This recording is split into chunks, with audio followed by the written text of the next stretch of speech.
Hello दोस्तों, विनीता हिंदी कहानियाँ में आपका स्वागत है। बहुत पहले की बात है। रामपुर नाम के गांव में एक मूर्ख ब्राह्मण रहा करता था। ब्राह्मण का परिवार काफी गरीब था, इसलिए ब्राह्मण की पत्नी उसे बार बार कुछ पढ़ाई करने और कुछ सीखने के लिए कहा करती थी। लेकिन ब्राह्मण बड़ा ही कामचोर था, इसलिए वह कहीं जाना नहीं चाहता था। एक दिन जब उसकी पत्नी ने बहुत अधिक जोर दिया और कहा कि आज तुम्हें स्कूल जाकर कुछ पढ़ाई करना ही होगा, वह अपनी पत्नी के गुस्से को देखकर तैयार हो गया। वह अपने घर से निकला और पीछे के रास्ते से जाकर घर के पीछे छुपकर बैठ गया।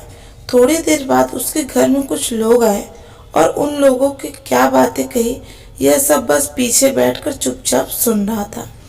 जब शाम हो गई तब ब्राह्मण वापस अपने घर के पीछे से निकल कर आया और आकर अपनी पत्नी से कहा कि आज मैंने इतनी पढ़ाई कर ली कि अब मैं भविष्य और अतीत देखने लगा हूँ। यह सुनकर उसकी पत्नी को बड़ा आश्चर्य हुआ और यकीन भी नहीं हुआ। तो उसने कहा कि अच्छा ऐसा है, तो बताओ आज जब तुम स्कूल गए थे तो घर में क्या हुआ। अपनी पत्नी का सवाल सुनकर ब्राह्मण ने उत्तर दिया कि आज हमारे घर में कौन आया था और उसने क्या बातें कही। यह सब तो वह पीछे बैठकर सुन ही रहा था। जवाब सुनकर ब्राह्मण की पत्नी को यकीन हो गया कि सच में उसका पति अतीत और भविष्य देखने लगा है। इसके बाद वह पूरे गांव में घूम घूम कर सबको यह बात बताने लगी कि उसका पति भविष्य और अतीत देख सकता है, वह भविष्य देख सकता है। अगले दिन एक धोबी का गधा खो गया था और वह उसे मिल नहीं रहा था, इसलिए वह उस पंडित के पास आया और आकर उससे कहा कि मेरा गधा खो गया है, क्या आप मेरी मदद कर सकते हैं। पंडित को कुछ समझ में नहीं आया कि वह क्या करे, इसलिए उसने कहा कि अभी मैं स्नान करने जा रहा हूँ, जब मैं स्नान करके लौटूंगा तब मैं भविष्यवाणी करूंगा। इतना कहकर पंडित वहां से निकल भागा। जब वह रास्ते में जा रहा था तब उसने देखा कि एक गधा खेत में घास खा रहा है। यह देखकर पंडित ने अपनी आधी धोती को फाड़ और उससे उस गधे को वहीं बांध दिया और दौड़ा दौड़ा घर वापस आया और बैठकर भविष्यवाणी करने लगा कि चने के खेत में तुम्हारा गधा बंधा हुआ है, जाकर उसे पकड़ लो। पंडित की बात सुनकर धोबी चने के खेत में गया और उसने देखा कि हाँ, सच में उसका गधा चने के खेत में बंधा खड़ा हुआ था। अपने गधे को वापस पाकर धोबी बहुत खुश हुआ और उसने पंडित को काफी दान दिया।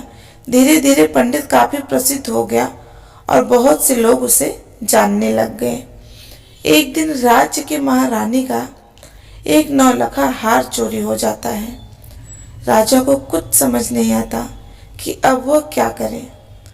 राजा के मंत्री राजा को सलाह देते हैं कि उसे उस भविष्यवक्ता पंडित के पास जाना चाहिए। राजा उस भविष्यवक्ता पंडित को अपने राजमहल में बुलाता है। पंडित कहता है कि ठीक है, मैं अगले दिन राजमहल में आऊंगा। पंडित के आने के खबर से चोर काफी डर जाता है। चोर को लगता है कि जब पंडित भविष्यवाणी कर देगा और राजा को पता चल जाएगा कि यह हार मैंने चुराया है तो मेरा मरना तय है। इसलिए वह चोर पंडित के पास रात को जाकर कहता है कि वह नौलखा हार मैंने चुराया है, आप यह बात कृपा करके राजा को न बताएं। इसके जवाब में पंडित कहता है कि ठीक है, मैं यह बात राजा को नहीं बताऊंगा, लेकिन तुम यह नौलखा हार मुझे दे दो। चोर ने हार पंडित को दे दिया। पंडित हार को ले जाकर राजमहल के बगीचे में एक चिड़िया के घोंसले में ले जाकर रख देता है। सुबह भविष्यवाणी करते वक्त पंडित कहता है कि महारानी का हार एक चिड़िया के घोंसले में रखा हुआ है। राजा ने अपने सैनिकों को उस चिड़िया के घोंसले में जाकर देखने को कहा।